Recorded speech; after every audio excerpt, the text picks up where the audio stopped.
አለይኩም ወራህመቱላሂ ወበረካቱ። ውድና የተከበራችሁ የዩቲዩብ ተከታታዮች ዛሬ እስኪ ምሳ ነው።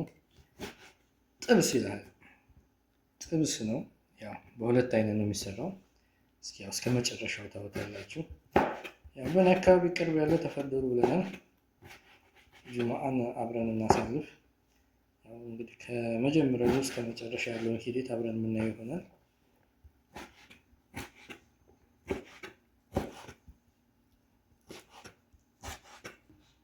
እዛችን ያው በሚያምር ሁኔታ ተከትፎ አልቋል። ይሄ የቀይ ጥብሳችን ነው። ይሄ ደግሞ አልጫ ጥብስ ነው። በነገራችን ላይ ጥብስ ስትሰሩ ዘይት ባትጠቀሙ ተመራጭነት ያለው። ለምን እንደዚህ አነስ ያለ ሻህም በደቃቁ ትከትፉና ወዙ ከወረደ በኋላ ልክ እንደ ዘይት ከሆነ በኋላ ሻህም ማስወገድ ይቻላል። እና ደግሞ ይሄ ያው ቀይ ጥብስ በሚጥሚጣና በበርበሬ የተለወሰ ነው። እንደዚሁም በጣም ጣዕም ይኖረዋል። ከላይ በርበሬ ከመነስነስ ይሄ በጣም ጣዕሙን ያመጣዋል። ተከታተሉ። ስጋችን እንደዚህ ካስተካከልን በኋላ አሁን እዚህ ጋር የሚያስፈልጉ ግብአቶች ናቸው። ሽንኩርትና ቲማቲም፣ ቃሪያ። እዚህ ጋር የምታዩት ለነጩ ጥብስ የተከተፈ ሽንኩርት ነው። እዚህ ጋር ደግሞ በረዥሙ ወይም ረሽመሪ ነው ምን የሚባል አከታተፍ አለ። ቲማቲሙ ለቀዩ ጥብስ ነው። እዚህ ጋር ቃሪያችን አለ። እዚህ ጋር ቶም አለ። አሁን ደግሞ ምግቡን ስንሰራው ደግሞ ታያላችሁ። ተከታተሉ ብቻ። ይሄ ያው የምንጠብስበት እንደ ሞራ የምንጠቀምበት። እዚህ ጋር ደግሞ ሻሃም ነው ይሄኛው።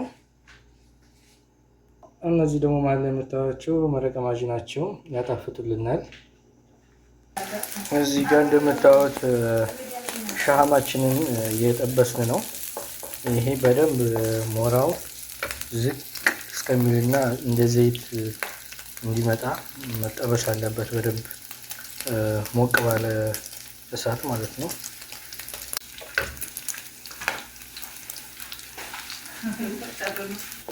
አሁን ሻሃሙ እንደዚህ ከቀለጠ በኋላ ያው እኔ ሻሃሙን አላወጣም። ለምን ነጭ ስጋ ወዳለሁ በነገራችን ላይ። ከዛ ስጋችን እናስገባለን። እንደዚህ ስጋው ይገባል። ስጋው ከገባ በኋላ ስጋውን በደንብ እሳት እኩል እንዲበስል እናማስለዋለን ማለት ነው። እዚህ ጋር በደንብ መዋሃድ አለበት። ምክንያቱም ሙቀቱ ስጋውን እኩል ማግኘት አለበት። አለበለዚያ ስጋችን ይገነፍራል እና ደግሞ ውሃው እስከሚመጥ ምንም አይነት የሚገባበት ነገር የለም። ምክንያቱም እንዳይገነፍር ማለት ነው ስጋው። ሁሎች እንደምታዩት እዚህ ጋር የስጋው መረቅ አሁን እሳት ሲመጣ እንደዚህ መረቅ ያመጣል። ይሄ መረቅ እስከሚጠፋ መጠበቅ አለበት። ይሄ የምታዩት የስጋው መረቅ ነው፣ ከስጋው ላይ የሚወርድ መረቅ። ይህ መረቅ እስከሚጠፋ እሳት መመታት አለበት።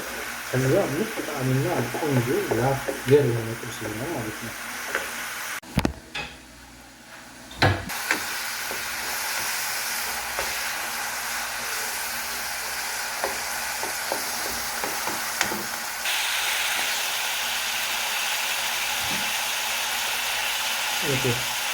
እንደዚህ አሁን ውሃውን ከጨረሰ በኋላ ቅመማ ቅመሞችን እንጨምራለን። ይህ መረቅ ማጅ ነው።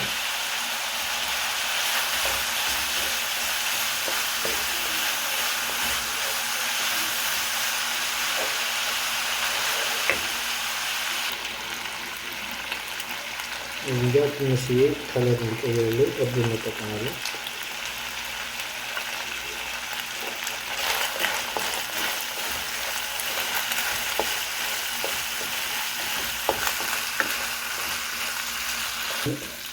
በደንብ ካበሰልን በኋላ የምንጨምረው ካናቱ ቀድሞ ከተፈተነው ሽንኩርት ነው።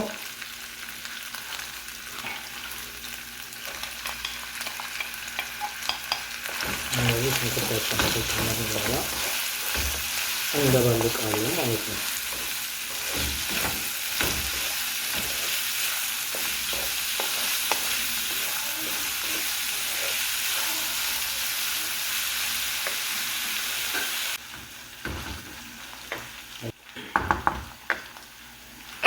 ቶም አለ ማለት ነጭ ሽንኩርት ከሱ እናስገባለን ማለት እንጨምራለን። ቶማችንን እንደዚህ ከጨመርን በኋላ በነገራችን ላይ መረቅ የሌለው ጥብስ እንደዚህ ክሽን ያለ ከፈለጋችሁ ውሃ ማድረግ አያስፈልግም። ግን ትንሽ መረቅ ያለው አልጫ ሲሆን መረቅ ያለው ሲሆን ደስ ይላል። እኔ አሁን ትንሽ መረቅ እፈልጋለሁ። መረቅ ስለምፈልግ እዚህ ጋር የሞቀ ውሃ አለኝ። ከሞቀ ውሃ እጨምርበታለሁ ማለት ነው። ውሃ መሞቅ አለበት፣ አለበለዚያ ስጋችን ይገነፍራል። እንደ መረቅ የምትፈልጉትን ያክል እያያችሁ ውሃ ትጨምራላችሁ ማለት ነው። አሁን የቀረን አንድ ስቴፕ ብቻ ነው። ትንሽ እሳት ካስመታን በኋላ የከተፍነው ቃሪያ አለ፣ እሱን ጣልጣል እናደርጋለን ማለት ነው። ከዛ በኋላ ያው ከእጅ ወደ አፍ በሚለው ማለት ነው። አሁን ደግሞ ማለት ነው ቀይ ጥብሱን ልንሰራ ሳጃችንን አግለናል። እዚህ ጋር እንደምታዩት ሞራው መጠበስ አለበት መጀመሪያ። ዘይት ስለማልጠቀም ነው እኔ። ገባ ሁሉ ባላ ገባ ያለ አሁን እንደዚህ ሞራችንን ካቀለጥን በኋላ እዚህ ጋር የታሸ ስጋ አለን። በሚጥሚጣና በበርበሬ አድርገን አሽተናል በቅመማ ቅመም። ከዛ እንደዚህ እናስገባዋለን ማለት ነው።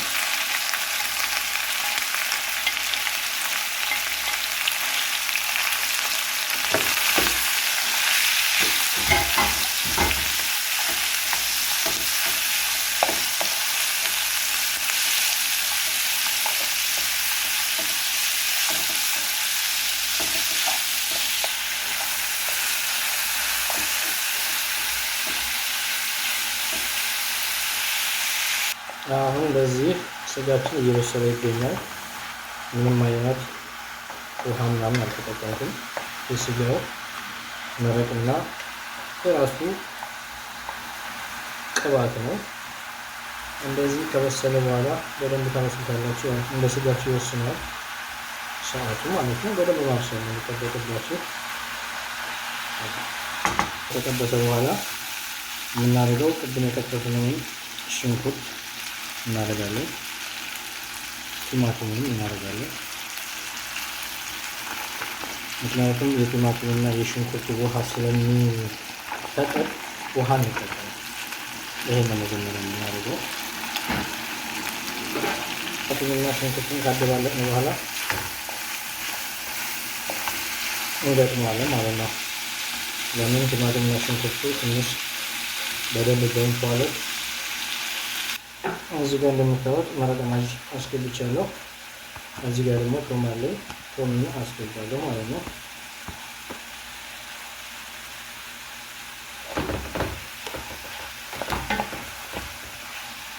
አሁን እየደረሰ ነው ማለት ነው። እንደምታዩት የሚያምር ነው። ለዚዝ ነው። ያክል ውሃ አልበዛበትም። ቀምሰን ደግሞ ምን እናወራበታለን። ቃሪያችን እናስገባለን ማለት ነው።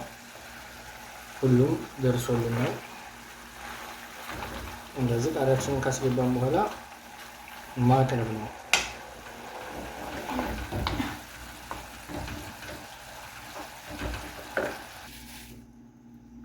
መልኩ ምግባችን ደርሷል።